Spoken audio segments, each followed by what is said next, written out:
ગીર સોમનાથ જિલ્લામાં ગત બપોર બાદ અચાનક બદલાયેલા વાતાવરણે ખેડૂતોની ચિંતામાં મોટો વધારો કર્યો। કોડીનાર, ઉના અને ગીર ગઢડા સહિતના વિસ્તારોમાં ભારે પવન અને ગાજવીજની સાથે ખાબકેલા કમોસમી વરસાદે ઊભા પાકને વ્યાપક નુકસાન પહોંચાડ્યું। સ્થાનિક ખેડૂતોના જણાવ્યા અનુસાર આ કમોસમી વરસાદ સામાન્ય ન હતો, પરંતુ અંદાજે 2 થી 3 ઇંચ જેટલો વરસાદ ખાબક્યો હતો। ગીર સોમનાથ જિલ્લો જે કેસર કેરી માટે વિશ્વવિખ્યાત છે, ત્યાં તેજ પવનને કારણે આંબા પરથી કેરીની મંજરીઓ અને કાચા ફળો ખરી પડ્યા। આ ઉપરાંત તલ અને અડદ જેવા રવિ પાકો પણ જમીનદોસ્ત થઈ ગયા હતા, જેનાથી ઉત્પાદન પર અને ગુણવત્તા પર બંને પર માઠી અસર જોવા મળશે। માત્ર પાક જ નહીં, પરંતુ પશુધનના ઘાસચારાને પણ ભારે નુકસાન થયું છે। આખું વર્ષ લોહી પરસેવો એક કરીને પકવેલી ખેતી પળવારમાં નાશ પામતા ખેડૂતો આર્થિક સંકટમાં મુકાયા છે।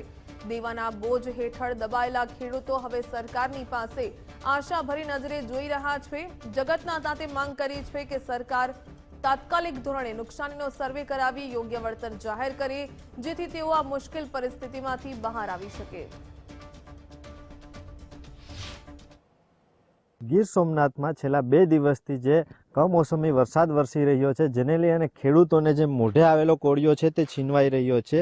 ગીર વિસ્તારની જે પ્રખ્યાત કેસર કેરી છે તે હાલ 2 દિવસના કમોસમી વરસાદને લઈ અને જે જમીનદોસ્ત થઈ છે, જેને લઈને ખેડૂતોને એક મોટું નુકસાન પામી રહ્યું છે। આપ જે દ્રશ્યમાં જોઈ રહ્યા છો, જે આંબાની અંદર જે કેરી 6 મહિનાની જે ખેડૂતોની મહેનત હતી તે હાલ કાલે અતિ પવન અને વરસાદને લઈ અને જમીનદોસ્ત થઈ ગઈ છે। ક્યાંક ને ક્યાંક આ વિસ્તારના ખેડૂતોને કમોસમી વરસાદને લઈ અને કમર તોડી નાખી છે। ચેતન અપરનાથી, ગુજરાત ફર્સ્ટ, ગીર સોમનાથ।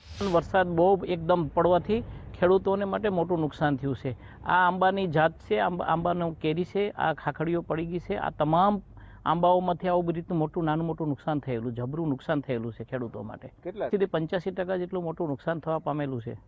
આગામી ખેડૂતો માટે મગફળીને તૈયાર કરવાનું હોય, એમાં પણ અમને નાનું મોટું નુકસાન થયું છે। બહુ ઘણું બધું નુકસાન થવાથી ખેડૂતોને માવઠાની અને ચોમાસાના ઋતુએ વરસાદનો અતિ ભારે વરસાદથી બહુ મોટું નુકસાન થઈ રહ્યું છે। સોમનાથ જિલ્લામાં જે ગઈકાલે 20 તારીખે જે માવઠું થયું છે અને 2.5 થી 3 ઇંચ જેટલો વરસાદ આ વિસ્તારમાં થયો છે। એ ગીર ગઢડા, આલીદર, સનવાવ, હું એમ કહું હરમડિયા, બોડવા લગન વિઠ્ઠલપુર સુધી વરસાદ છે। એટલે બહુ મોટે પાયે નુકસાન છે। ઘઉંમાં છે, અત્યારે આંબાના કેરીના બગીચા બધા હું એમ કહું કે નિષ્ફળ ગયા છે, કારણ કે બધી કેરી પવનના હિસાબે ખાઈ ગઈ છે।